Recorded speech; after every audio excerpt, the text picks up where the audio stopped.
Hi everyone, welcome to the West Yorkshire Football Show.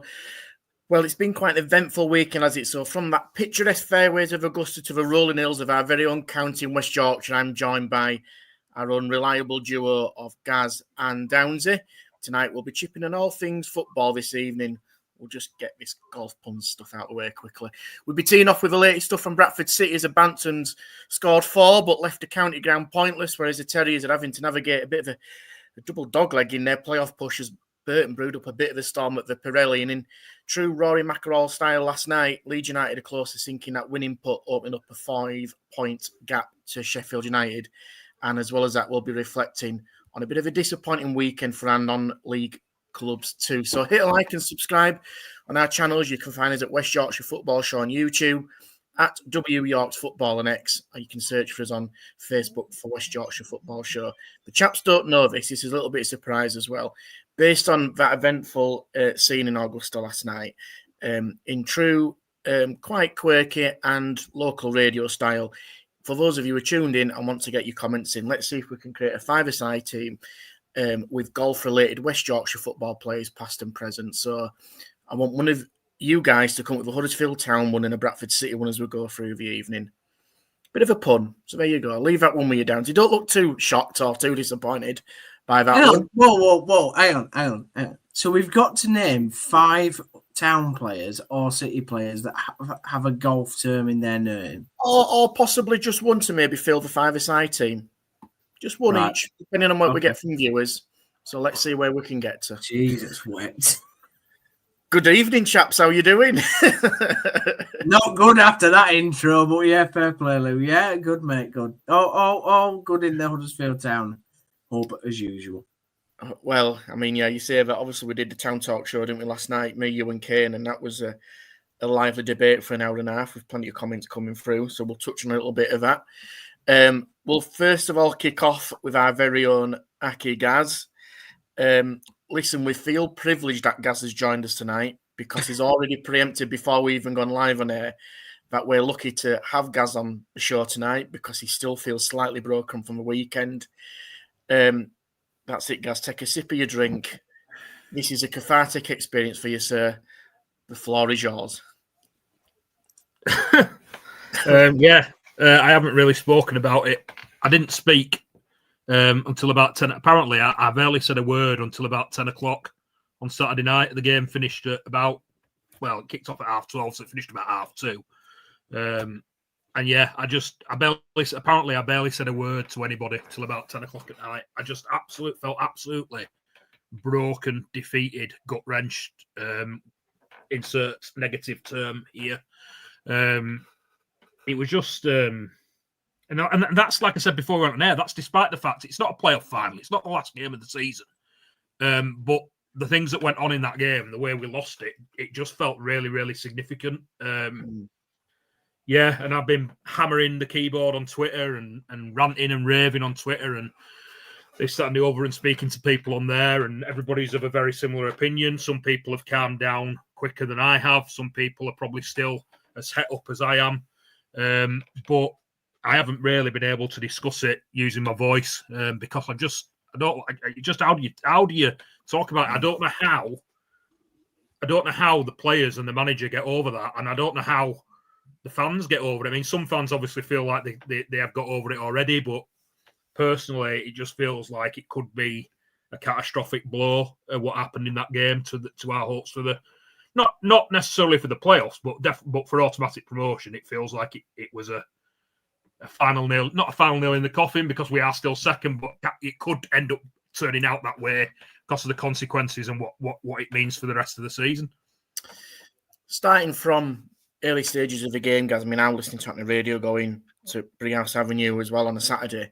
10 minutes, 15 minutes in, you're 2-0 up, long throw-ins, Kavanagh's got the end of them, everything's going swimmingly, everything's going exactly how not only you expected, but you absolutely wanted. And 2-0 up, you feel like you're cruising, aren't you, mate?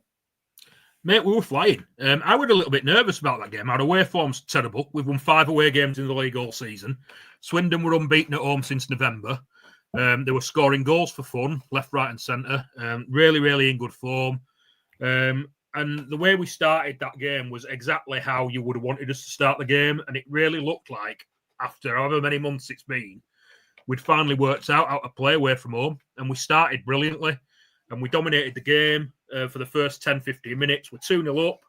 Swindon looked like, well, they look like the mid-table team that they are, and we looked like we could have gone on and scored 4 or 5 because we were so dominant in that first 10 minutes, and they were so weak at the back. They were weak at the back for the rest of the game. But yeah, we're 2-0 up. We're cruising. Like I said, we looked like we could go on and win it comfortably.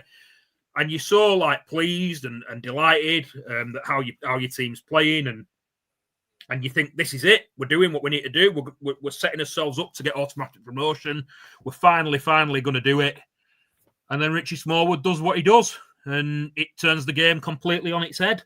Not just for that game, but for the rest of the season. Like you said, the 2 goals have come from long throws, and Kavanagh's done what he probably City fans have wanted him to do for a while. He's the fox in the box. He actually comes out of that game with a hat-trick. It's for a stat trick club. Sniffer pounces on Swindon mistakes. And yeah, like I said, we looked like we were just playing really well. I know it's only 10, 15 minutes, but we really were. And it looked like we could go on and be the automatic promotion team and sort of look like we were grabbing it with both hands. And then rush of blood to the head from the captain, and you're 2-0 up, but you're down to 10 men, and the game's turned on its head. And I've talked about it a lot, like I say, on Twitter, banging the drum on Twitter, and the keys have been taking a pounding, but he doesn't need to follow through like he does. He wins that ball without the follow through, and why he clatters into Glatzel like he does after he's already won the ball is just mind boggling. And for me, yeah, there'll be people that say it were an orange card. I think it were probably verging on a red card more than a yellow. To be honest, I think it is probably a red card.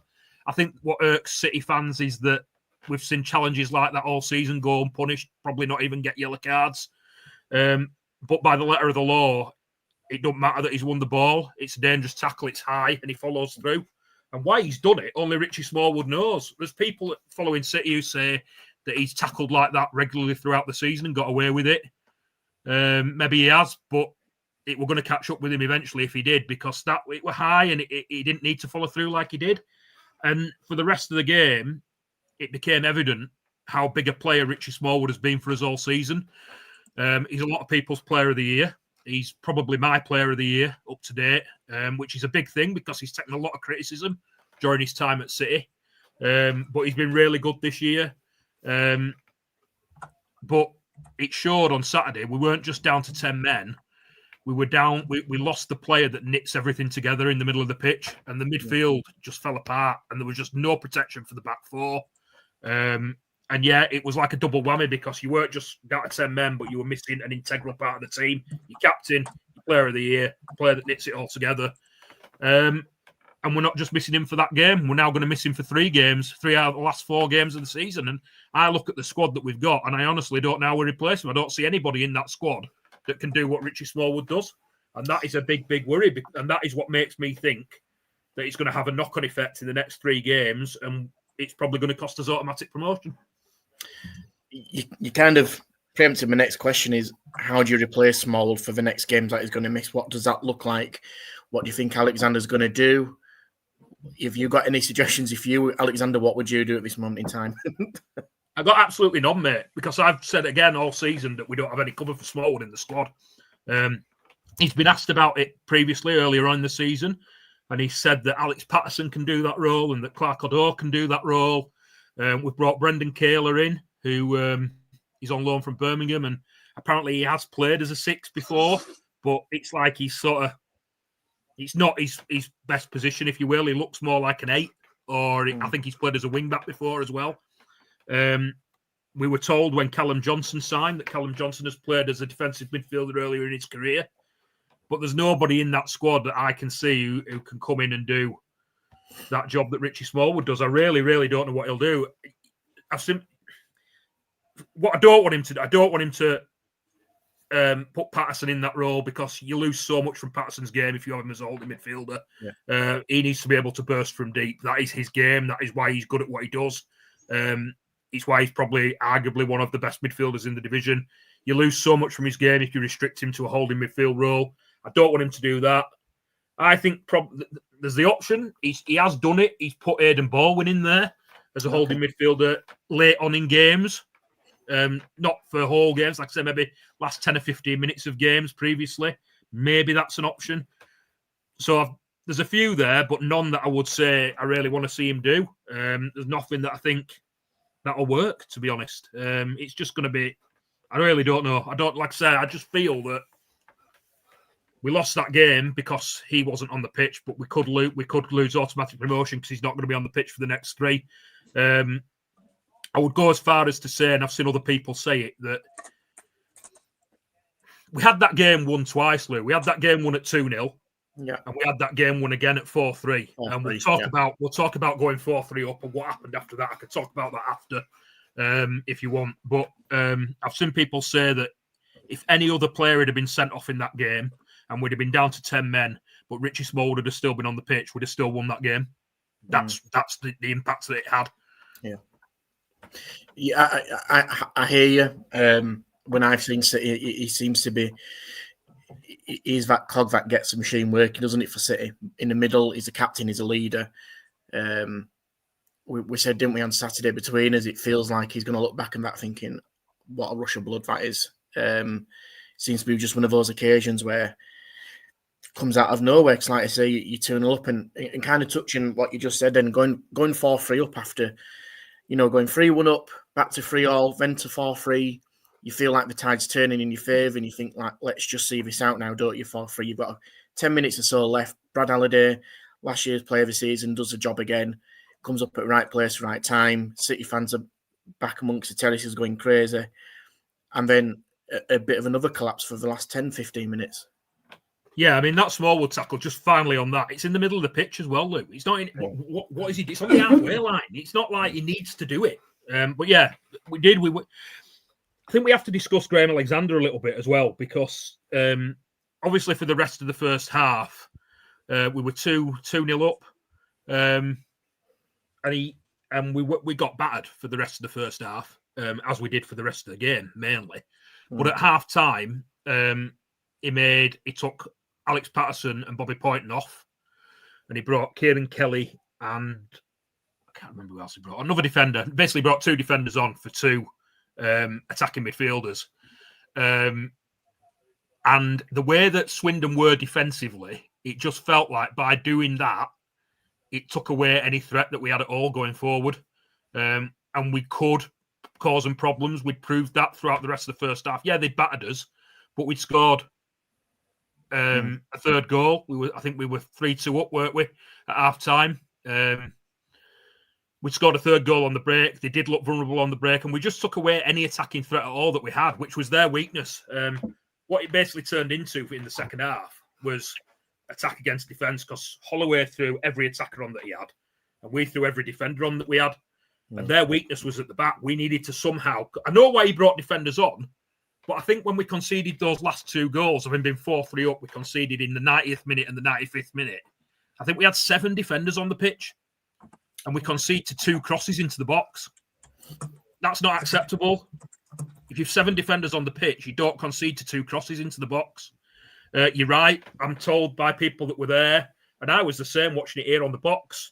When Halliday scores to put you 4-3 up, it feels again like we're here, we're doing it, we've got it, we've done it.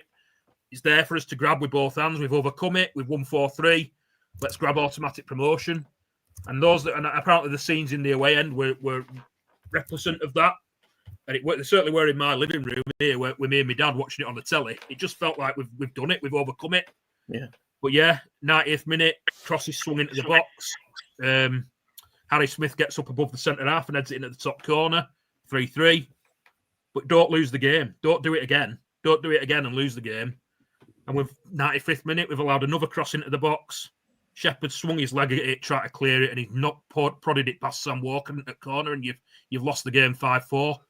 And we had that game won twice, and we threw it away twice. And like I said, with the knock-on effect of having Smallwood out for 3 games now, it just feels like... I think the only way I dealt with it on Saturday night and finally started talking to my missus and kids at 10 o'clock was that I just accepted it's probably going to be playoffs, even though we're second in the league. I think it'll be a surprise now if we get someone to come in and do the job that Smallwood does for the team. If we do, great, but I'm resigned to the fact we're probably not going to do that, and we're probably going to end up in the playoffs. Downsy? I don't really know what to say, but obviously, I felt for you guys in our group chat. I'm sure that, knew what I felt for you. Even, the fact that you were sat there, you were watching it. And listen, like, what I will say is that I've watched the highlights. It's a sending off for me. I don't really know why he's done it. I don't think probably he knows himself looking back why he did it. The only thing with Alexander that I can think of is he probably thought, right, I've got to be strategic here. Holloway was obviously going to throw every attacker on. So how am I going to combat that? And yes, it probably meant that you didn't have that ability to go forward. But let's be fair, like, how many times out of 100 is Shepherd going to put that in the back of his own net? I'd guess what, maybe 10 out of 100.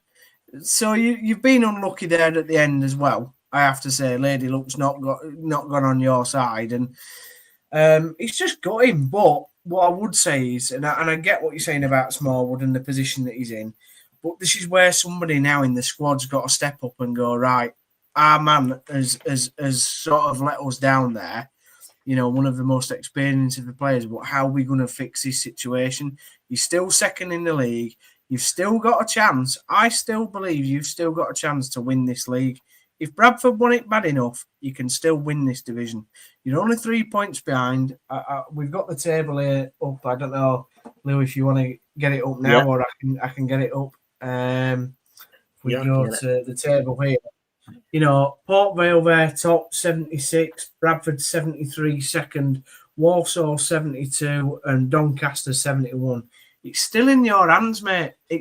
Honest to God, it's still in your hands.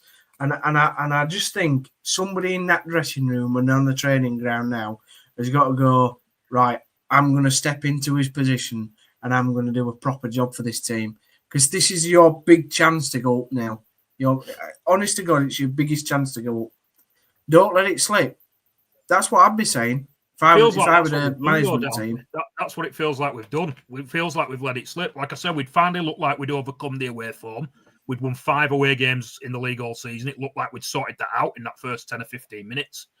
Our form, I think we were 2 wins in 6 before Saturday.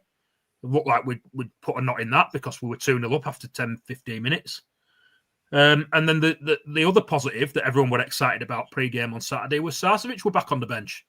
And people know what a big player he's been for us this season. Everyone were buzzing that he were back on bench. And he actually he plays a role in the 4th goal as well, does Sarcevic. He gets put through by Kavanagh. All right, he's forced a bit wide by the pass and by the keeper. And it's actually his sort of attempt at goal that rebounds off the keeper and falls to Halliday for him to put it in the empty net. So everyone was like, all the positives. And then it just feels like it's been absolutely ripped away. You're right. Someone has to step up.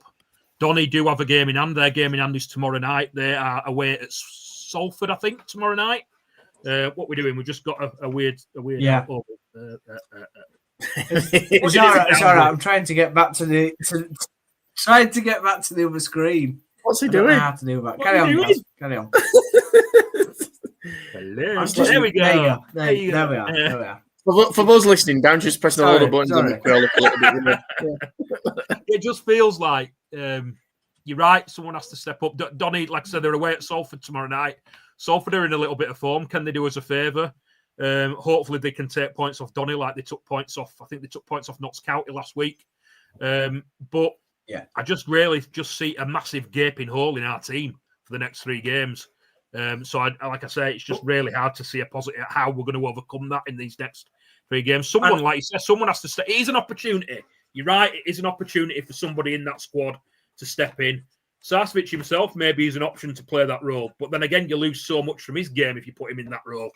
And also, is he fully fit? He only played 15 minutes on Saturday. He's been out for 6 weeks. Yeah, someone's got an opportunity. Someone's got a chance to become a hero. Do I see a likely person stepping up and doing that? No, but then I am a pessimist.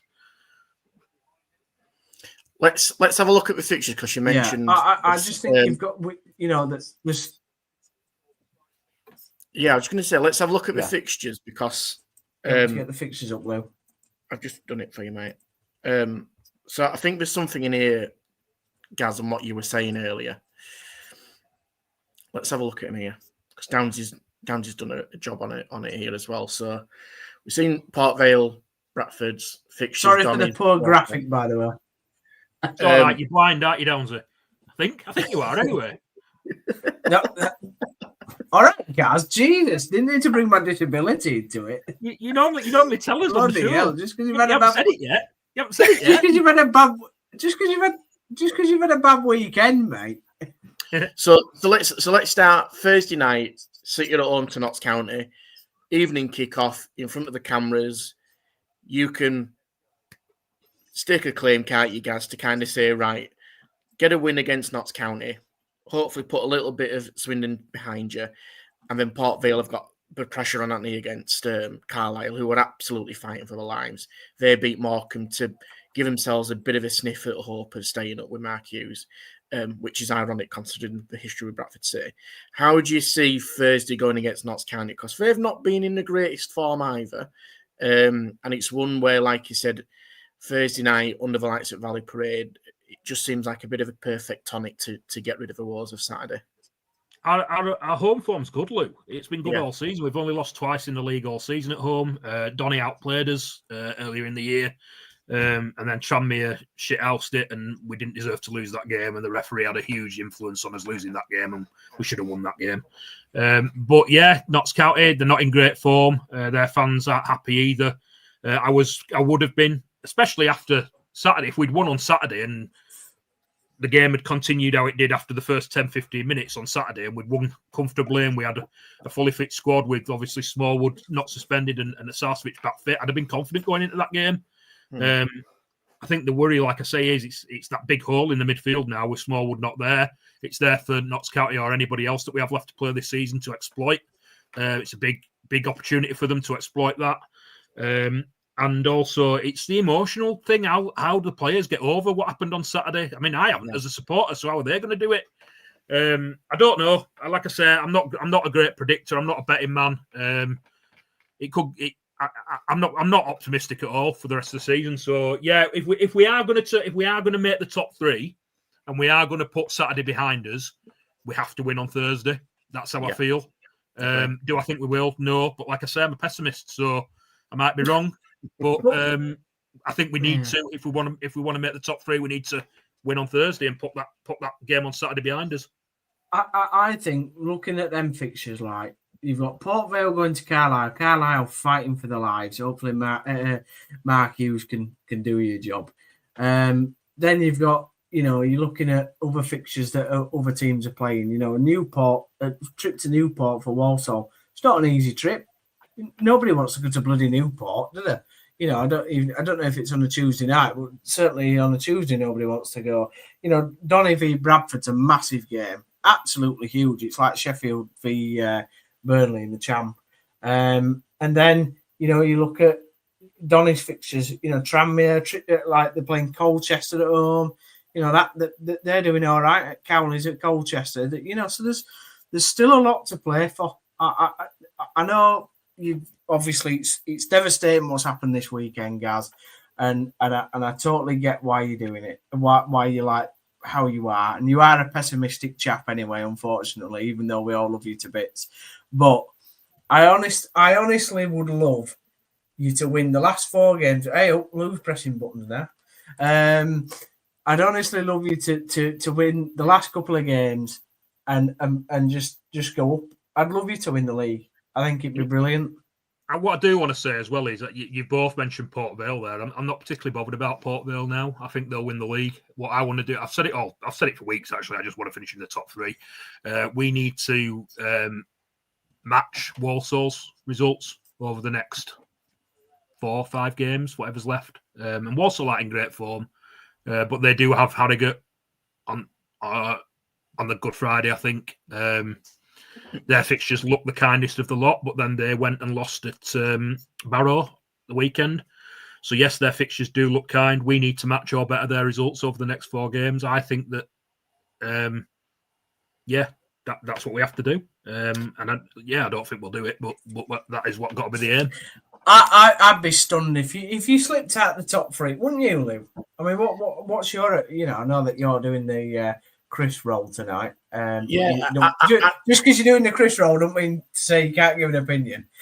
Crikey, I've always got an opinion on something. I still think City will do it.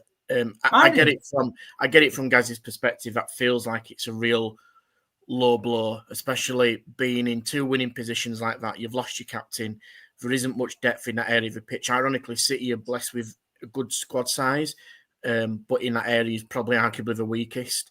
And when you take out a player of that importance, it is going to hurt. There's absolutely no doubt about it. But in some regards, Alexander, you'd have thought in the back of his mind going into that January transfer window has come to plan B, thinking if we lose Smallwood, what's next? What is plan B? So he must have planned for it because Football Manager, that's what they're paid to do. So let's see what cards he does shuffle with him. But I agree. I think it's going to be tricky. It's going to be tight.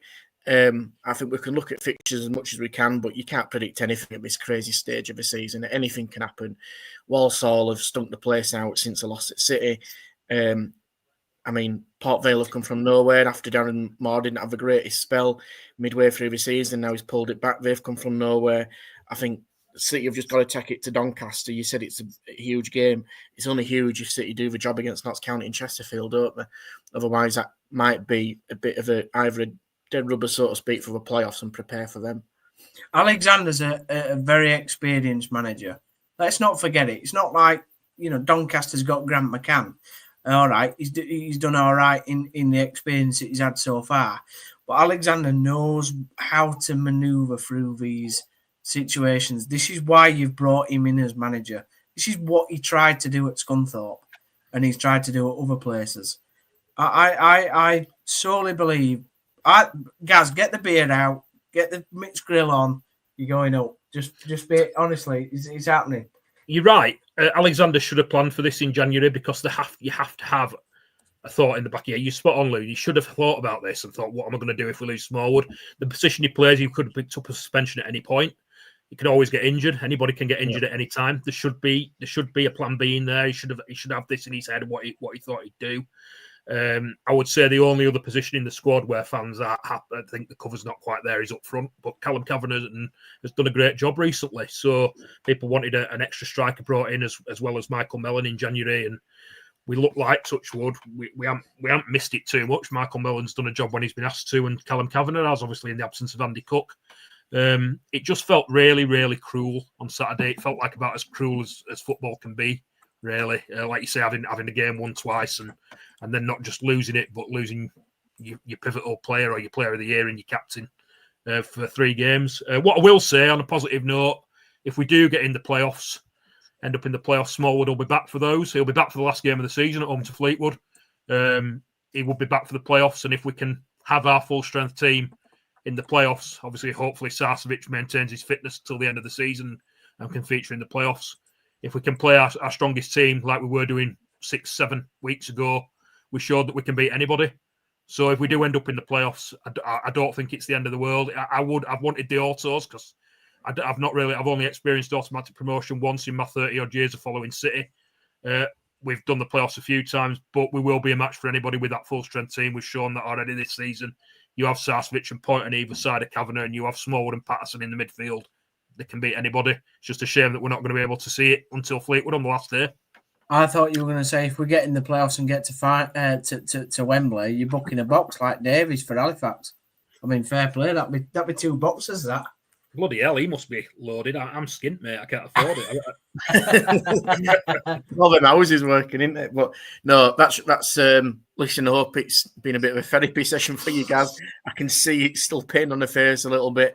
Hopefully, yourself and the rest of the Bantams fans are going to be smiling in a few weeks' time to get the job done, and that starts on Thursday, doesn't it? And even so, at this crucial stage of the season, have an extra day's rest.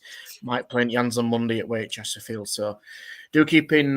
Let's keep us all updated with that one, and we'll update our channels to let you know how City get on with that one. So thanks everyone who's managed to join us this evening for our usual roundtable. We're just waiting. Hopefully, Jay might join us for a little bit of a quick Leeds roundup. So we may have to cut across some either mine or Downes' section because he's on a bit of a flying visit. But yeah, do hit the like and subscribe button on our channels, West Yorkshire Football Show on YouTube, W York Football on X, and you can search the West Yorkshire Football Show on Facebook. Do get your comments in. We'll get them shown. And obviously, like we mentioned right at the beginning of the show, if you've got any bit of a quirky golf pun related players that you might want to chuck in there based on the Masters last night, get them in. Let's go with you, Downsy, because as we're waiting for Jay. Town, I mean, we're going from one person who's slightly down to another person who's probably just slightly apathetic in terms of how things are at Huddersfield Town. I know, like I say, we touched on the Town talk last night, but look, listen, since we've on the Monday show, it was a loss against Wycombe midweek, and then that debacle, let's be honest, against Burton. Again, the stage is yours, Downsy, because it's not been another great week in the life of Huddersfield Town. No, it's not. No, and like you say, defeat to Wycombe, which we all sat here last Monday, and well, I wasn't because I wasn't around, but you guys sat here last Monday and said how much the win was needed against Wycombe if we were going to go and do anything to try and get in the playoffs. They played a little bit better. There was a few decent performances against Wycombe, but nothing that was absolutely wild, to use Jay's terminology. And then, speaking of which, hello. Here he is, Mr. Jason.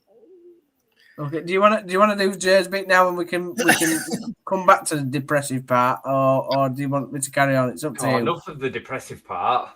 Oh, I haven't even started yet, Jay. You've been on Bradford for half an hour, so you know what I mean? To be fair, Bradford's game probably deserved half an hour, didn't it? Yeah. If you said you got 20 minutes, Jay. I am pretty strapped for time. I've literally just rushed in to do this, and do Jay first. I had my shower and everything. do Jay first, and then I can come back to my therapy session. No problem. Let's roll over a carpet out for Mr. Booker. Leeds United, the only ones who pretty much won across the region. Feels like it's nearly job done, Jay. What, 3-4 points away from promotion, you'd argue now? Yeah, you'd have to think so, wouldn't you? I mean, we are kind of just assuming that Sheffield United are going to lose to Burnley next Monday at Turf Moor. You know, Burnley are completely undefeated at home this season. They barely even concede a goal, and given Sheffield United's complete meltdown, I mean, people say that Leeds know how to bottle it. Sheffield United and Chrissy Wilder, I mean, my word, have they fallen off a cliff this last 3 weeks to lose away at Oxford and then away at Plymouth. And have the complete meltdown that Chris Wilder's had, not just after the game, which is fighting with players and like also, and then the stuff that he's coming out with in the press conferences. I mean, he's blaming the fans, he's blaming the players, he's throwing everybody under the bus. How can they rebuild really to try and take 12 points from the next 4? You know, worst case scenario, if they win all 4, we only need 7 points. To go up. Well, so I've got a lovely graphic for you, Jay, that I've produced just for you, mate. The championship fixtures. There you go. Yeah, nice. Talk us through the fixtures, mate. Yeah, I mean, I think are we missing one Sheffield United one? Oh, is it because we're playing each other? It's because of the banner at the bottom. Lose banner. All right, okay, good. I think. Look, I mean, we always said. Everybody has kind of always said that Leeds have got the best fixtures out of the running anyway, and you know, I don't think that's now changed. I think, you know, we go into Oxford away, which I think is going to be tricky, but on the back of 2 much better performances. I mean, Preston, we absolutely battered them, guys. I don't know if you've seen the game, the chances that we had. Like we really did take. Yeah, I was there, and you know, the atmosphere were absolutely banging, but we thoroughly deserved to win the game. 2-1, massively flattered Preston. We could have had 4 or 5 easier. Pirro could have had an hat-trick on his own. So, you know, and Middlesbrough away, again, I don't know who have you watched that game, but I thought we were good value for it. we should have won 3-0. We had 2 perfectly good goals ruled offside. I mean, the first is an absolute stinker of a decision by the linesman, the dodgy linesman that's now been demoted. So, the point is we're back towards our better football that we've seen this season, right at the right time. So really, should we be worried going into Oxford away, given the fact that they've probably confirmed survival with beating Sheffield Wednesday away? They might need another point or 2, but I think they'll be all right. I think we're in really, really good position to win on Friday, put all the pressure on Sheffield, who, you'd think they'd go and beat Cardiff, but after their run, you just don't know. Cardiff are absolutely scrapping for their lives. They need to win. And then they go into that massive game on Monday night against Burnley. So they need to beat Burnley, I think. They do. Let's be honest. And I think your hardest game left, is Bristol City at home, who might be still wanting to try and get a playoff place. Yeah, I think Bristol City, hopefully for us by then, will be confirmed in 5th. They seem to be the team that are kind of taking the bull by the horns and making it happen, whereas the other ones all seem to be tripping over each other in one way or another for form. So, but yeah, on paper, I think it's a tricky one, but our last home game of the season, if we needed to win that to confirm promotion, I wouldn't fancy Bristol City's chances, if I'm honest, at Ellen Road. I mean, they'd be scared to death trying to...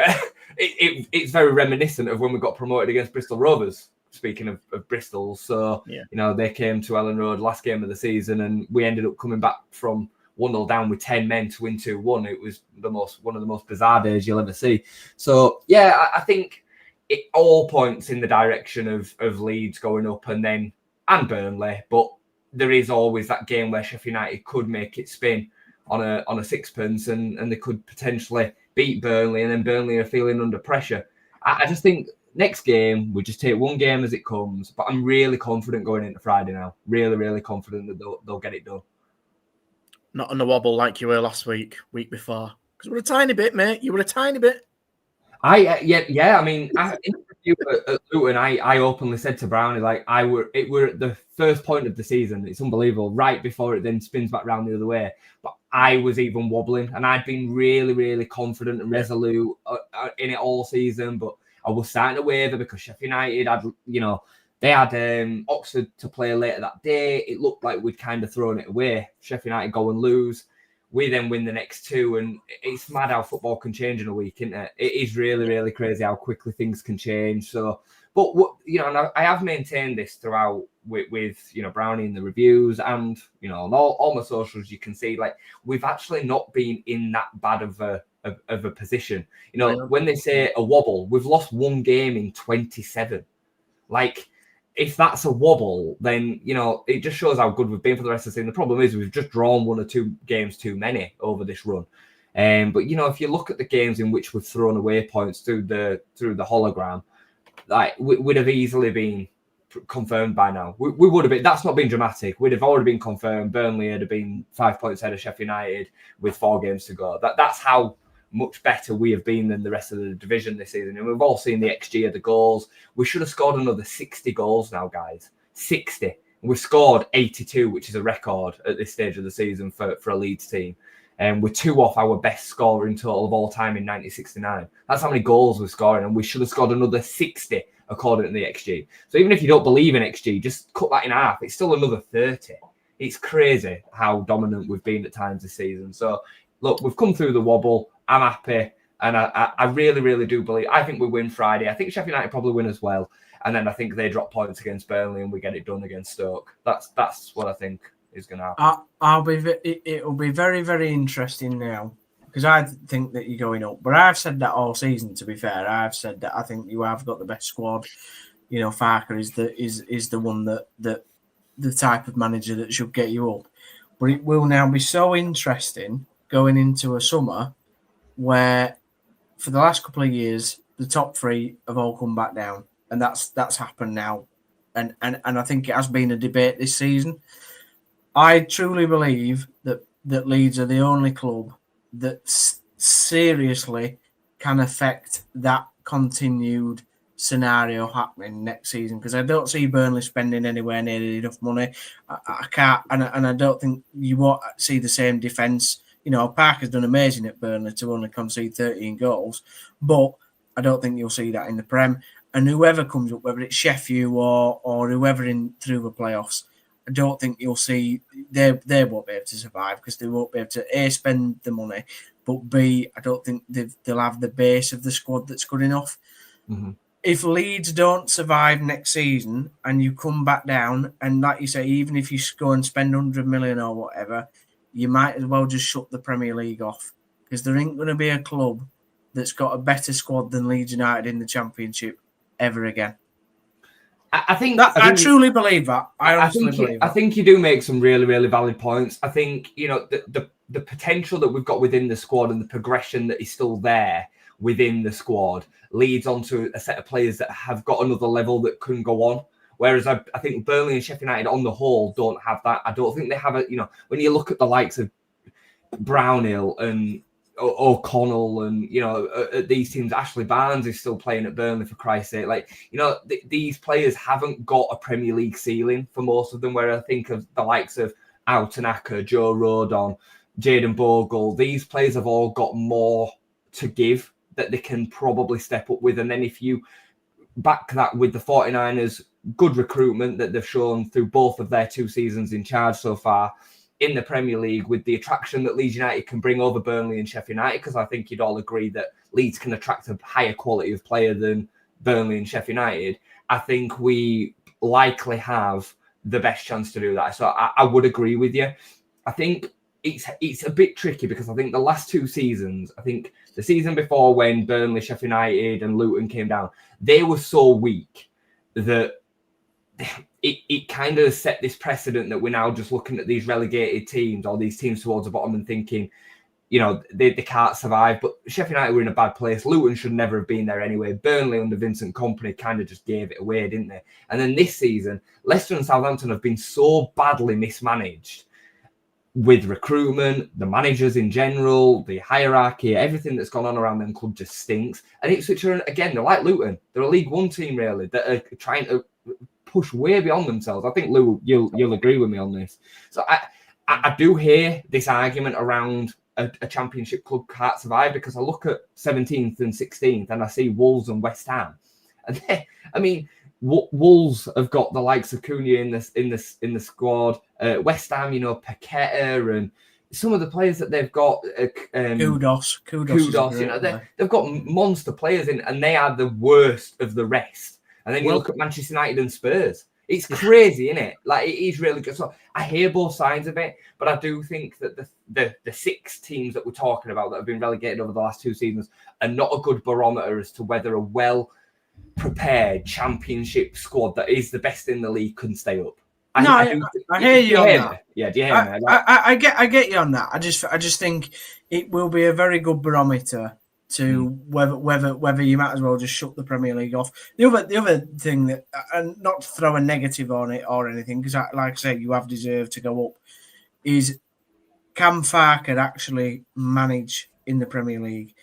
I get the argument that he had no money at Norwich. I totally get that. He's going to have 100 million at Leeds. It will be a very, very interesting test to see whether he can manage at that level. Or is he going to be like quite a few managers have been, like I put Chris Wilder in that level, where he can, manage really well in the Championship, but just can't make that step up. Yeah, I agree with you completely. And I don't think anybody can confidently argue the case either way, because I think what we've seen of him in the Premier League at Norwich isn't a fair kind of assessment to give him, because he had so little investment. He had he had a Championship squad that really belonged nowhere near the Premier League. The second time they came up, they signed Josh Sargent, and that were it. You know what I mean? Yeah. And Josh Sargent was nowhere near ready. So I'm not ready now. No, he's probably not. And I think, given that set of circumstances, we can't say either way. But I do think he'd be on a very, very short leash. I think he'd have 10 games max before the 49ers would look for a solution to keep us up, because this club is only worth it for them if we're in the Premier League, as it is for most owners, nowadays. So, I've said to Brownie whenever this has kind of come up, and the chat always like to kind of try and bring it up in a conversation, let's deal with that when we get there. I'm not stressing about getting relegated from the Premier League before we're even in the Premier League. I just refuse to do it because anything can happen between now and the end of the season. I want to enjoy it when it does happen. And then when we're struggling at the end of the bottom of the table next season, because we will be, we'll do well to be anywhere higher than 17th all season.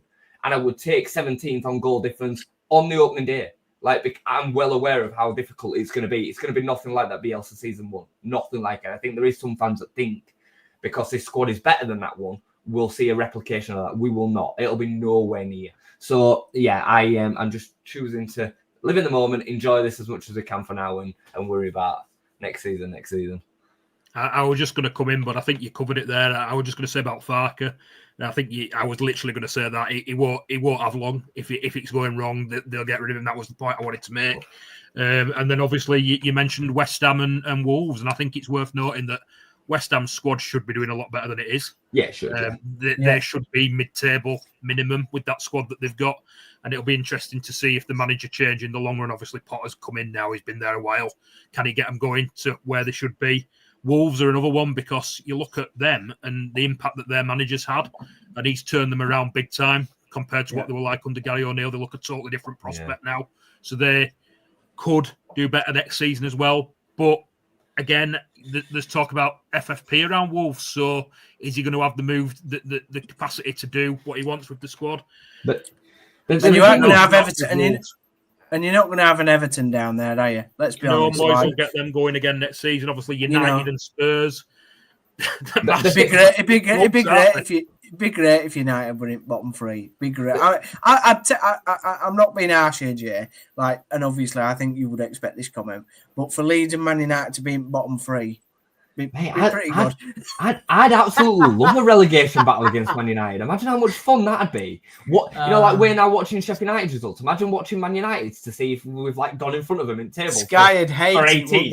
That'd be hilarious. Sky. Can you imagine Spurs and Man United both being relegated in the same season?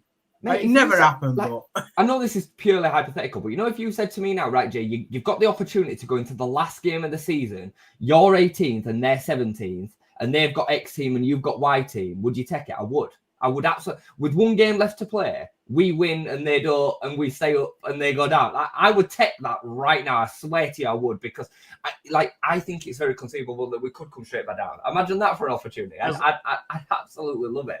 So, as long as they haven't got Liverpool and you've got Liverpool and they've got Sheffield United. Yeah, something like that. Yeah. I just don't see it. I think the Premier League will be a lot stronger next season. I really do. With the teams that are in it.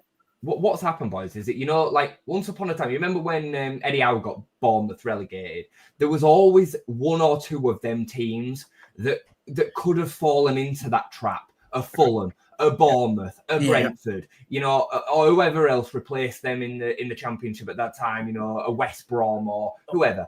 There isn't them teams now.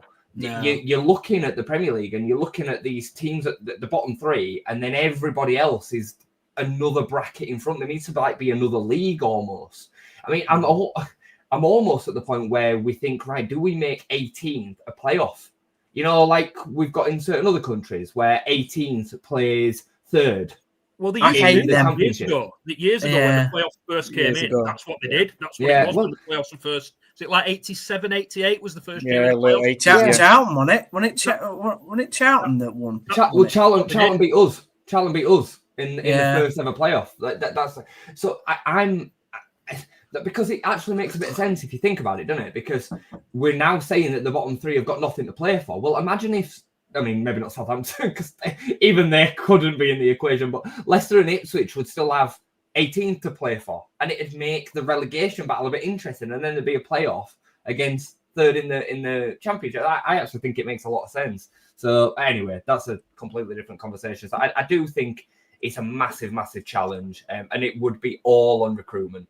It would be all on recruitment, and it'd be 5 or 6 really, really good first 11 signings, to which, when it is confirmed, we can discuss it till we're all blue in the faces. But until it's confirmed, I refuse to talk too much in detail about players. And when you're talking about signings as well, it's worth noting that the signings that you need, you're not just talking best players in the Championship signings, because Ipswich have tried that. They've signed Jack Clark and Sammy Schmodic, and it's not made any difference, has it? They've spent big on those two players, really. Ipswich have planned to come back down, Gaz. They've bought to come back down. That's fine. That's fine. That's what Norwich did for years and years and years. That's what West Brom did for years and years. That's absolutely fine. They've done it better than Luton as well. They've done it much better than Luton. Luton are getting relegated. Well, I mean, I don't know what's going on at that club, because I expected Luton to be right up there. They've clearly lost their identity and lost the mojo and the kind of spark and the momentum that took them to where they got. They've done it worse than us, basically. We got promoted and then we survived for a couple of years before being tanked. Yeah. They've just gone up and then been tanked straight. Didn't Wolves do it? Didn't Wolves do it a couple of years ago? Wolves ended up in League One. Went down to League One. They did. Leicester ended up in League One. Southampton ended up in League One as well. Leeds ended up in League One. But I thought Wolves got relegated twice. I thought they came down to the champ and got immediately relegated. I think they might have done. They might have. Wasn't that when Kenny Jackett managed them? Yeah, it was Dean Saunders was the manager in the Championship, and then Kenny Jackett managed them in League One. I think the difference is though. I think the difference is with some of this stuff now is. And I know there's a bit of an in-joke with us, me being a supposedly Leeds fan and all that, but it's not. There's a different expectation with Leeds compared to the likes of Ipswich, and potentially Leicester and stuff like this, where you can always got to be careful what you wish for as well for some people with Farker, because we've seen Leicester get rid of Steve Cooper. Not saying they survived, but they were out relegation zone when they got rid of him. Yeah. Yes, Southampton have stunk the place out, but they've got a replacement in, and it's done no better. They had no plan, did they? No plan. So it's going to be interesting. So Leeds fans may be thinking, oh, actually, we'll get rid of Fark and get somebody else in. It's not always the best solution. Sometimes the grass isn't always greener. So I think it's something to definitely consider depending on the position. And my opinion is I think some of these clubs which may have overachieved, I'm looking at the likes of Bournemouth. I can't see them sticking together as a squad. I think there'll be a couple that'll get disjointed out of that team, which will make them weaker. Does Iriola stay there? You're on about losing 2 out of the back 4, aren't you? Does the manager leave? If you lose Kirkes and Heitson, you might lose Iriola. That's really big loss for Bournemouth. Kirkes is a player, isn't it? Brighton. I mean, there's a lot of pressure on that young lad. Well, you've got Brentford with Mbeumo and Visa. If Brentford leaves, that's a big loss as well. Yeah, they've done well to replace Tony, but that's a different story. Crystal Palace, if they lose likes of Eze, so there's going to be teams that are going to be losing some of their key players, and that's going to be for somebody like a Leeds or a Burnley. That's those are the kind of aspiration you need to get to say, well, actually, hopefully some of those players might leave to give you a chance of staying up. I 100% agree with you on the Farker situation. With be careful what you wish for, because fans have a very, very short memory. Daniel Farker is factually our most successful manager ever. 57 wins out of 100 games is achieved. Now, sure, it's in the Championship and whatnot, but you still can't knock winning football games. It is what it is. And he's built this squad, and he's got a lot of players that are playing for him. And, before you know it, you're into a railroad situation of finding the right manager that then has to come in and work with the squad that he doesn't want. Then you have to recruit for him. And before you know it, you're 10 games in or 15 games in and you're out of touch. You're already down. Same with Parker at Burnley, I think. Because there's a big sway to their support that don't like Parker. I know that 50% of the fan base, I'm telling you now, if you were to put it to poll, would sack Parker after winning the league and go for someone else. They would. They genuinely would. So it doesn't surprise me, actually, from what you've said. It's true. No, it's true. There's two things with it. He has got a very pragmatic style of football, which some people found boring. I don't understand it. I think his football is really good. I enjoy watching Leeds under Farker. We're much more controlled than we have been over the last 5 or 6 years. As much as the swashbuckling Bielsa football was brilliant to watch, and I love Bielsa, you could argue that Daniel Farker's football is actually better at getting results. Like, that's a fact. Like, more efficient. It is more efficient. People can say, that he has a better squad, and he does. He probably does. But factually, it still gets better results. So I would be really, really careful with what we wish for. And look, I could come to eat my words, and 10 games in, we've got no points, and he ends up getting bulleted, and we're already down because we didn't make that change. But I truly believe his style of football will get enough points in them early games to see us still in contention, as long as we get the recruitment right. It means nothing if the players that we've got are not good enough. You know, a number 9, a match-winning goalkeeper, a top-quality centre-back. You know, we need these players to fit in within what we've got, and hopefully the players that are good within the squad can step up and find that extra level. Yeah, no, I think you're right. I think it's definitely one that we'll keep an eye on.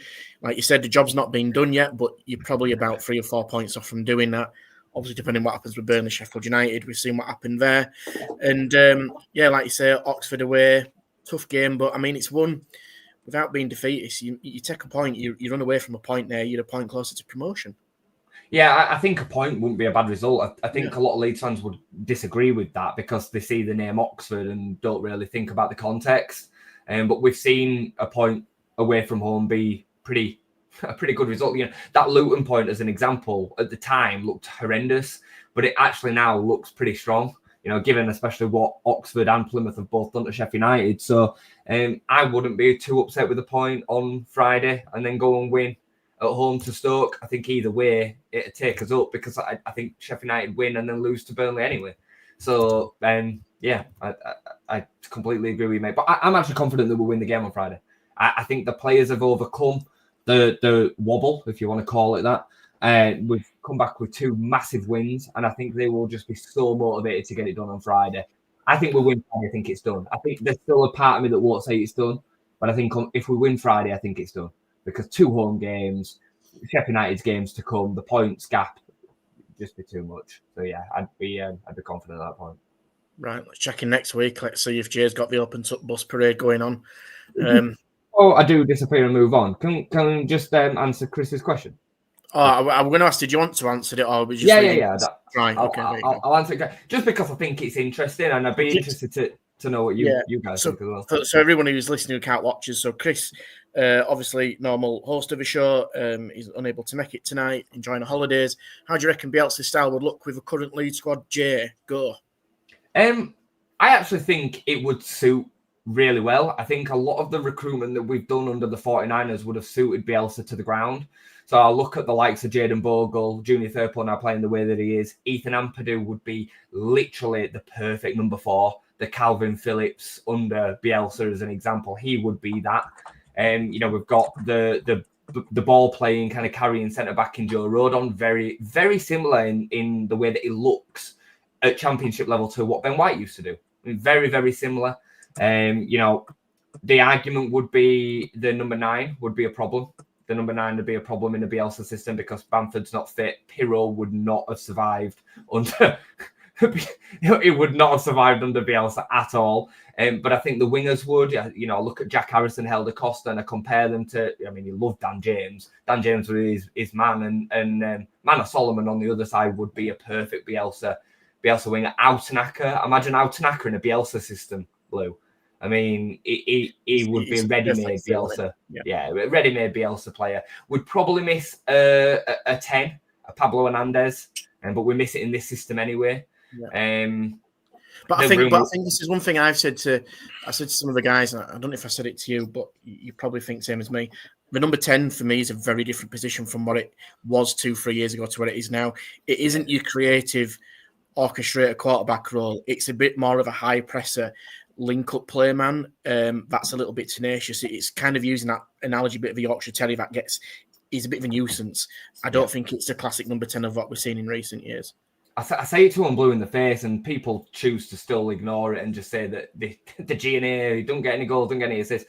This system especially is not designed around the 9 and 10 scoring or assisting goals. And Joe Perreault especially has still got 21 G&A. He's joint number 1 in the league. But it's not. It's designed around the fullbacks and the wingers assisting and scoring goals. That's why you see Junior Football and Jayden Bogle on the end of so many of the deliveries, and Manor Solomon and Dan James on the end of so many deliveries. That's the way that we play. The two in the midfield link it together, and the 10 especially is pressing. I was stood next to my cousin. You'll have heard me say this on the review if you watch. But I said to my cousin at the weekend, we won the ball back there because of Brendan Harrison. He was like, "What are you talking about?" They punted the ball along under a bit of pressure from Brendan, and we won the ball back. So I said, "You don't get it. Like, just because that's not put on a statistic anywhere, you don't chalk that up as him doing anything." And then for the next 10, 15 minutes, I just made a real point of just saying, we won the ball back then because of Brendan Harrison. We won the ball back then because of Brendan Harrison. Just because he's effectively pressing an area of the pitch quickly. He's putting championship players under pressure that have not got the capabilities to ping a ball at pace under pressure. So we win the ball back, but it just goes missing. And that's why a manager like Farker appreciates like someone like Brendan Harrison so much. And the fans just don't. It's a selfless task for a player, unfortunately. It is, and I think with the whole player set up as it is now, with a lot more athleticism in the legs, you used to get just the number 9 pressing, and everybody else would just play around it. But it's not the case now. The number 10 it's almost like the number 10 is doing the old number 9 pressing up top. It's a very, very different position, and I think, listen, we've seen the number 10s down the years, and you can't compare apples and pears, can you? But likes of Lionel Messi and stuff, Messi will not press in a number 10. It wouldn't fit the style of what the system is now. So you've got to adapt to what you got. But no, well, like I say, we'll check in, Jay. Do go and watch Brownie and Jay's match review from last week at the weekend against Preston. So do check it out on our channels. Got some really good views. I think we're over about 500-600, which is amazing to see. Guessing you guys might be doing some kind of show over the break, possibly. Yeah, we'll be... I don't know if we're going to get a preview out just because of the schedule this week, but we will be straight on after the Oxford game on Friday, so late night review. I dare say then we'll also review the situation Monday, because I think we play earlier and then Burnley Sheffield United later. And then I won't be reviewing that because if we're promoted, I'll be straight off to Ellen Road or Millennium Square to celebrate the promotion. Hopefully... Yeah, I'm talking well ahead here. I mean, who knows? Sheffield United might win the next 2, and then we're all crying again. So, but we'll see. But I just want to give kind of like a virtual hug to my one up here and Gaz, because like I do feel a little bit sorry. Feel like I've come on and just been all chirpy about my clubs after what you two have kind of gone through last week, and I know it's shit. So, but keep your spirits up, boys.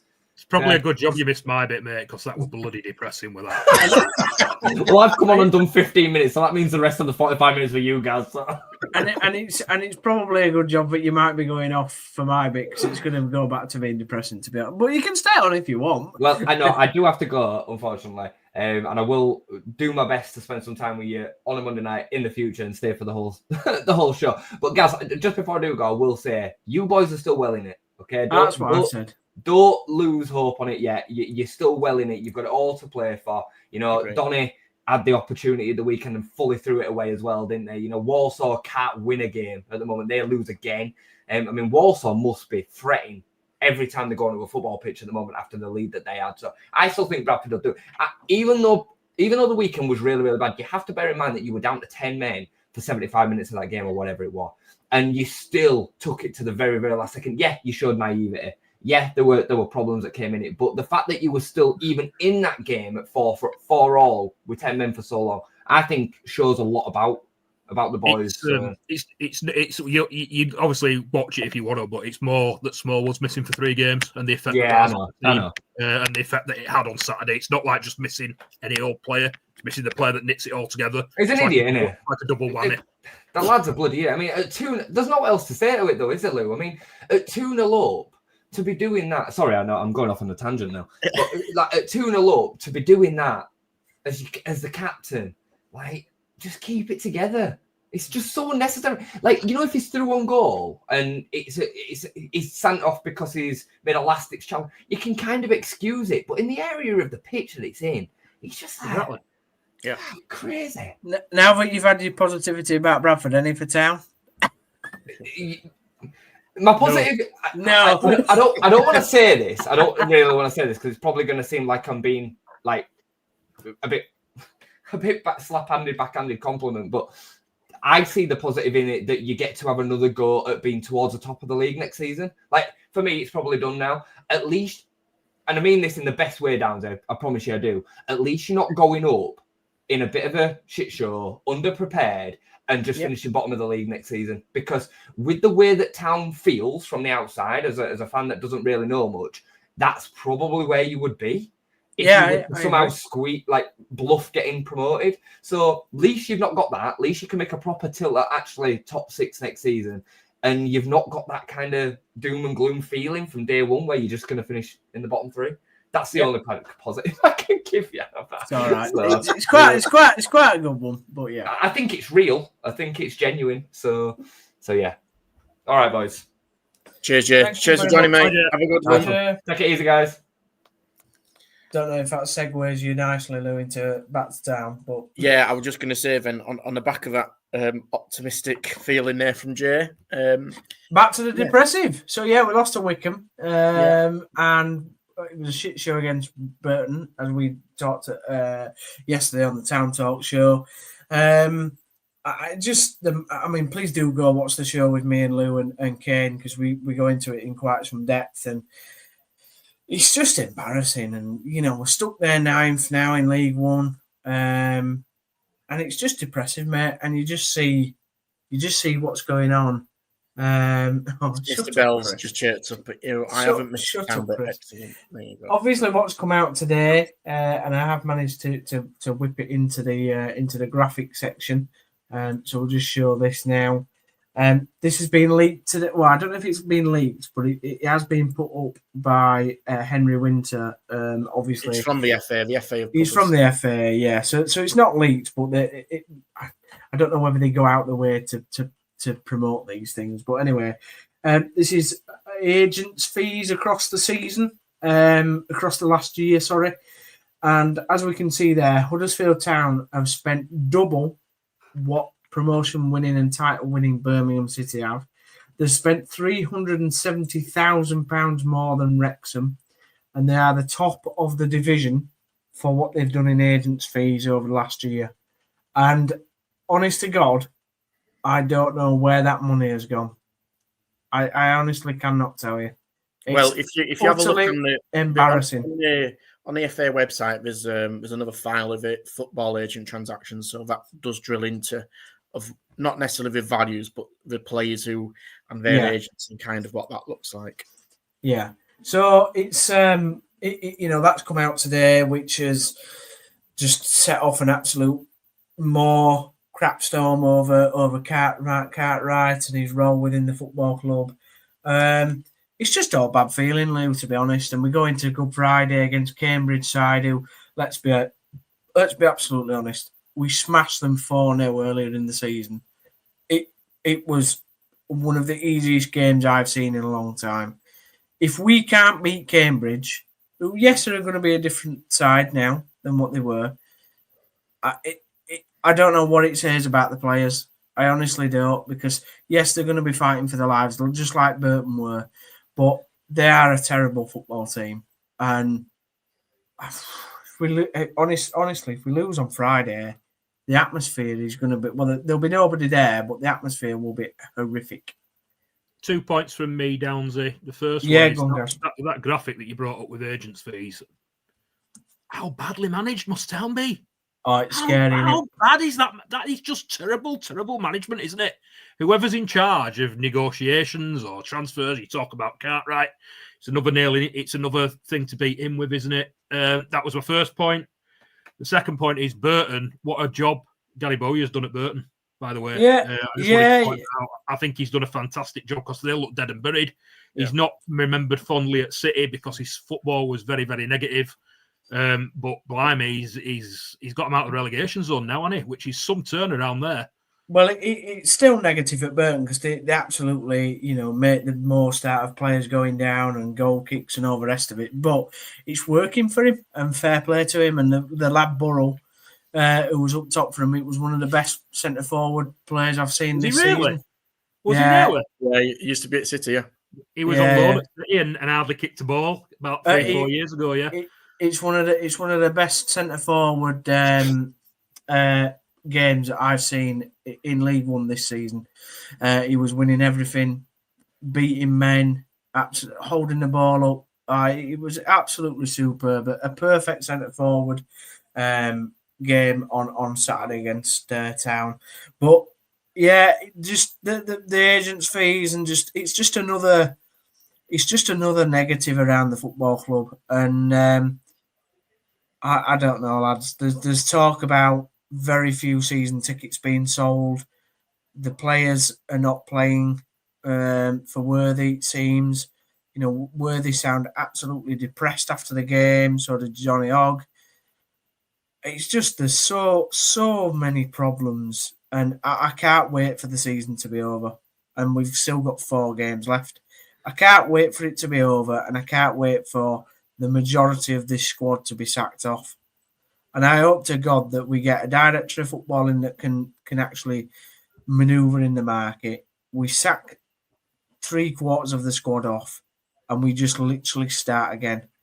Kevin is not the direct problem. Unfortunately, what Kevin's doing is, yes, he's the man at the top and makes the decisions, but it's the people over here that are running things so badly. Kevin's putting the money up and putting the money forward, and it's not being spent in the right areas and not being spent properly. Just on that, Ramsey, what is the likelihood of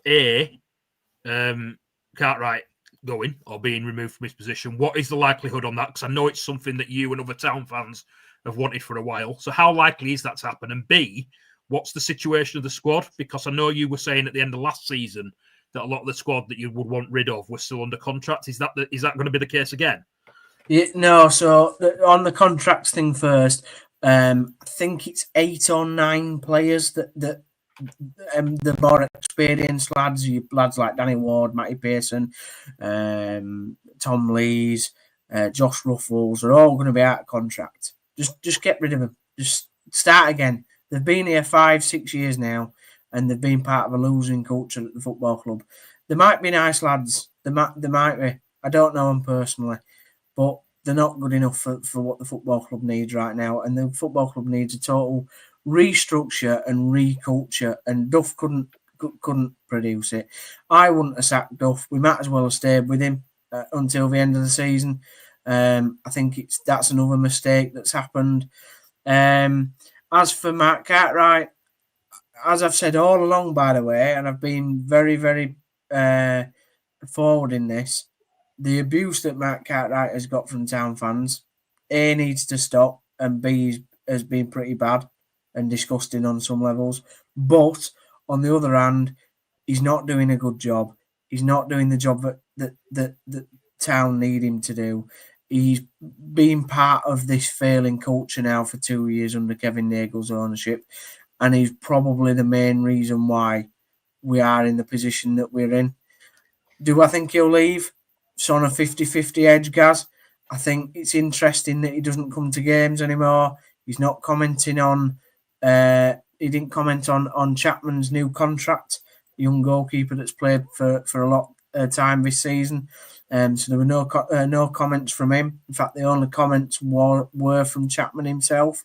So that seems to tell me that he might be going, but you just don't know under this ownership. They say one thing and they sometimes do another, and it's I can't call it. There's just been a diary release while we've been on air from Kevin Nagle and Carmichael Davis. So for God's sake, I can't watch it now. I've got to go and watch it. Can we just stay on there while I go and watch it and then I can report back? Or maybe you can just do a video and you can upload it to socials and whatever that is. So I don't know what that is. I've tried to look online. There's nothing. How long is it? Anything official, but I think it's about 40 minutes, 45 minutes. Is it? At least it's a positive that some of the players are out of contract that you want rid of. That is a positive, because that's a positive you didn't have this time last year. Exactly, Kaz. Yeah, 100%. So just reacting to the fact that there has been a diary, that's what a lot of fans have wanted and have called for, because there's been a lot of silence over the last couple of weeks from Nagle, from Carmichael Dave, from pretty much everybody at the football club at senior level. We haven't heard from anybody. So, apart from the official sort of video that he did when he came over like 2 weeks ago, but again, the questions were asked weren't particularly divulging in thought process. So this diary is probably the most critical point of Kevin Nagle's ownership at this point. This is how important what he says in this diary is going to be. Because if he says Mark Cartwright's going, you'll have a bit more positivity then. So on that, Downs, if that's your homework for tonight, is to watch that diary, have a sleep on it, and you can let us know your views on the channel tomorrow. So there you go. That's your homework, mate. And speaking of reaction videos, if Downsy is to do one based on that diary, I have to apologise for not doing my usual post-match after the game on Saturday. But obviously, listen to me tonight. You know why. You need Saka. You need Saka. Give yourself a break, dude. You've let the side down, Jude. You've let us down. So yeah, I mean, like I say, while we've been on air, obviously can't comment or anything on the content of that diary. But Downsy will be watching this as soon as we come off air. I'll do a reaction video. 5-10 minutes. So yeah, watch out on our X feed on W York Football for all the latest updates, and we'll keep you up to date with everything. And Downs' reaction to the latest diary from Mr. Nagel, Huddersfield Town owner. And like I say, if you didn't catch the Town Talk last night, go on our YouTube channel, do catch up on that. Again, we've got some really good numbers on there, close to 500. So let's get that up to 500. So just to round up a little bit as well, from my perspective, from non-league, it's been a bit of a miserable weekend, if I'm being honest. Just to add salt to the gaping wounds that you guys have opened this evening. Halifax Town unfortunately lost 2-0 to Maidenhead. It's fair to say Mr. Foy in our chat was not a happy man either. Maidenhead towards the bottom end of the table, 23rd at the time, 22nd, sorry. 2-0 winners at Halifax, and actually that now puts Halifax into the last place of the playoffs in 7th, 4 points behind Altrincham, ahead of Altrincham, and with big games coming up. They've got Fylde, followed by Altrincham on over the Easter break, which is massive because Fylde are fighting for the lies down at the bottom of the table in 23rd, pretty much likely to go down, 10 points adrift of a relegation. But Halifax have just got to do everything as possible to get over the line in the playoffs. And listen, I'm not saying I'm always right. I like to be wrong sometimes, and I thought Halifax could still do a job. They still can do. But they have slipped a little bit in recent weeks, so it's definitely one to keep an eye on. You know, the teams in and around them of Altrincham, Southend, again, have been a bit inconsistent, but they're closing the gap, so it's one to watch out for. In the National League North, we know that Farsley have been confirmed as being relegated. They lost 3-1 to Kings Lynn, 3-1, like I said, the weekend, so they're just preparing for next season. Into the MPL Premier Division, Guiseley, it's so difficult to read Guiseley at the moment. So difficult. 3-0 loss at home to Macclesfield, who are absolutely flying on 100 points, expected to be the best team in that division in pretty much time gone by. But Guiseley now dropped to 4th. Like I said, they will still probably be in the playoffs, but Stockton have now jumped above them to possibly gain that home advantage depending on how results go. They are 1 point adrift of Stockton and 4 points adrift of Worksop. And Guiseley over the Easter break have got Blythe away, which with a great respect to Blythe, they should probably beat Blythe. I'm in at home to Gainsborough, followed by a trip to SC United on the final day. So Gainsborough won't do much. I don't think they don't stand a chance of getting the playoffs, really. And FC United won't do either. So they have got teams who, in football cliche world, on the beach, possibly. So let's see what guys they do on there. But they have to get home advantage for me to have an opportunity to go up. In the Northern Premier League East, again, just a flurry of activity. It's got to be said. So it was mentioned to me on Saturday that obviously it wasn't to be publicly announced, that Brighouse were expected to be potentially, I think it's come out now. Let me just double check before I say anything. It has come out. It's on. Lou's panicking. I was panicking there for a bit, yeah. So Brighouse have been deducted 3 points, which puts them back in the relegation zone. And this has been one of the first times in a long time since I can remember getting into football from a really young age, where Sherwood Colliery and Liversidge had been confirmed as being relegated. But as of today, because of a points deduction, they're not formally relegated now. Wow.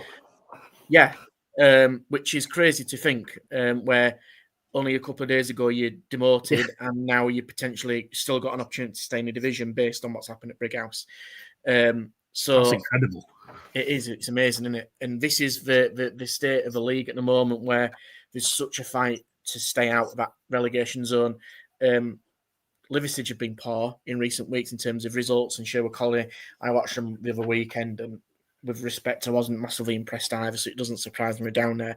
But Brighouse put up a decent fight on Saturday, lacked a little bit of cutting edge. If you watch the highlights, there's 2 goals from that game, and I will urge people to go and watch it, because Avenue lost the first choice keeper in the warm-up, which basically meant the actual training keeper, who we kept just as an absolute emergency, had to play in goal. He's not played for a long, long time. He's basically been Curzon Ashton's academy, back up one of the mates of the goalkeepers.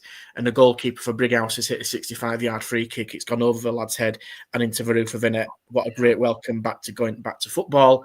And then Avenue equalised with a 35-yard stunner in stoppage time to draw 2-2. Bearing in mind, Brighouse knew what were coming up today with the 3 points deducted, so they dropped 2 points in the last 2 minutes, as well as the extra 3 today. So that's 5 points in the past 2 days. So that's how considerable that goal could be. What's the points deduction for, Lou? I believe it's something to do with administration. I think something whatever the case that may be. So it's not ideal at all. But yeah, it's the -3's been put on the football web pages, so obviously it's fair for people to see now. So yeah, obviously they knew going in. I believe they were told just before kick-off. I mean, at the end of the game, in a bit of a turn, honestly, it was so eventful at the game where the manager Grant Black, who we know quite famously on our channel because we interviewed him. Yeah. Absolutely let one go off on the pitch to his goalkeeper for not being on his line in front of the crowd coming off at full time. He was giving him some stick, saying he should have stayed on his line. He's got to the dressing room, he's kicked something in the dressing room and popped his calf to the point where he had to have some medical attention, and he's coming out with his shorts and a massive ice pack. Wow. So honestly, everything kind of happened in that game. It was just one of those classic non-league events on Saturday in that game. In terms of other teams around the division, in our region around the division, Gareth were a really good win against Ashington. That puts Ashington in a bit of trouble. Emily, like I say, should just hopefully stick it out in the playoffs, but they're leaving it. They're hanging on by a thread at the moment, losing 2-0 to Belper. Cleethorpes were confirmed as champions. Like I say, Liverpool did draw in the end. And that was a 93rd minute equaliser after conceding the 91st minute. So they did get a point back, which has kept them in the league as of today. Ossett United, with arguably the result of the weekend, going to North Ferriby, winning 2-0, which means that Ossett United are out the relegation zone. During the game on Saturday, they were 19th, and now they're up to 15th. That's how tight that league is at the bottom. It's just, honestly, you need to go check out the table. And Ponty drew 1-1 as well. So over the course of the Easter break, there's a fair few games locally. Friday night, Gareth at home to Ferriby. Liverpool's a long trip to Heaton Stannington. Ossett at home to Concert. On the Saturday, Avenue at home to Grimsby Borough. Brighouse take a trip to the North East to play Bishop Auckland. Emily in a West Yorkshire derby against Ponty, which could be massive, massive for both teams. Yeah. And then there's the following games on the Monday as well. There's another West Yorkshire derby, Brighouse Gareth, Liverpool Ossett, Ponty Bradford. Emily travelled to Stocksbridge. All them games have got something right on it. So I think there's literally only Gareth and Avenue pretty much who've not got anything to play for this season. That's just literally 2 or 3 teams to go. So that kind of sums up where we are from non-league. It's not great news. So for some teams have managed to get out this slippery slide of the relegation zone where some others have been dragged into it. But we're still kind of hoping that Liverpool might perform a miracle 9 points adrift. They're somehow getting out of that. Can't see it, unfortunately. But if they do go down, then hopefully Brighouse and Ossett can stay away, as well as Ponty, because there's Ashington, Bridlington and Heaton Stannington in there in a mix as well. So it's all to play for.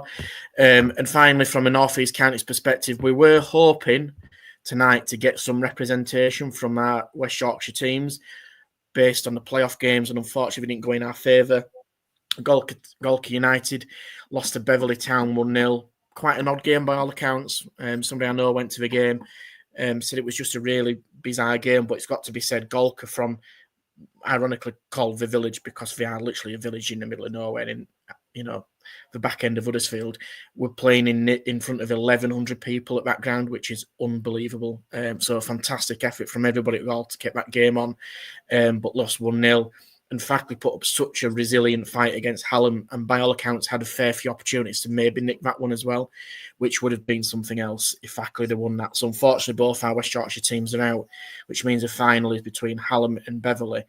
And checking on today, just after I finished work this evening, Hallam had sold close to 1,500. It's pretty sold out attendance for that game. So the winners of that will likely go into the division which we just mentioned, the East Division in NPL.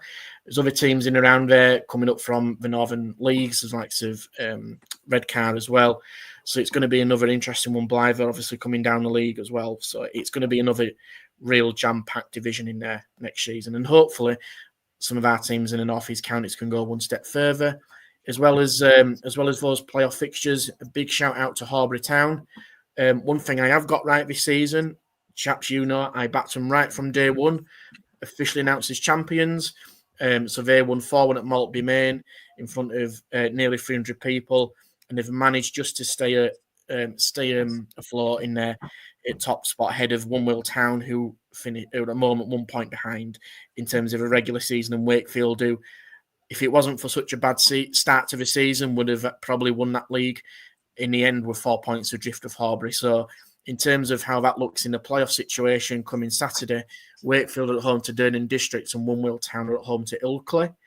For those who've watched the show over recent weeks, Ilkley have beaten both One Town and Wakefield in recent weeks. If Ilkley do get promoted out of that, that would be remarkable.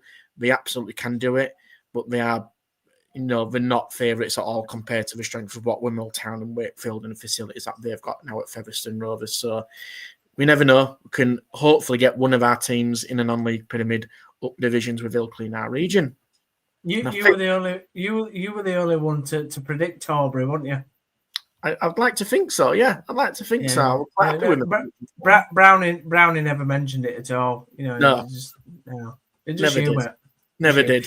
Just before you're going to wrap up, Lou, just the most ironic comment of the night has to come to Rebecca, my other half. Huddersfield's biggest issue is number 9, and that can only be more one ways than one. So thanks, Rebecca.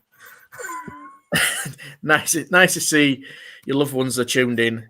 Yeah, Backing all the way down. So that's good to see. So don't forget, everyone. Obviously, we know it's a bit of a bumper weekend of football, starting with Bradford City on Thursday. Come on, Gaz, you can do this. Notts County. Come on, Gaz. Obviously, do tune in for all our reaction. No doubt, Gaz, all being well, will get his post-match video as a happy, smiley person, which we all know and love, because he keeps us all together. He's like, we call him the glue of our show, because if it wasn't for Gaz, we would have no show. So yeah, Thursday, do keep in touch. Obviously, for those of you with opportunity to watch it, it's obviously on TV, so everybody can see, have a check in and back up that with Gaz's comments. I mean, obviously, we've got the games over the weekend, Thursday, Friday. I mean, obviously, Monday as well. They've been a bit of a bank holiday. So I think that's it, chaps. I think we're all done. Yeah. Just check out my reaction to the diary, and also hopefully the Town Talk show on the Sunday. Depressingly going over our defeat to Cambridge. There we go. And on that absolute highlight of the show, don't forget, do keep in touch with ourselves on West Yorkshire Football Show. Do give us a like, a subscribe on our channels. We are on YouTube and on W Yorks Football on X, where Downesy will be doing his evening homework and will be posting his video tomorrow. Don't forget, you can catch Brownie and Jay as well over the course of the weekend, with Leeds so close to promotion to the Promised Land, and obviously Downs in the Town Talk show, hopefully over the course of the Easter break as well. So with that, chaps, thanks both to Steve and Gaz for joining myself tonight on the West Yorkshire Football Show. Like I say, do keep it tuned to all our socials for all the latest updates and news. And with that, have a lovely bank holiday, everyone. Night, guys.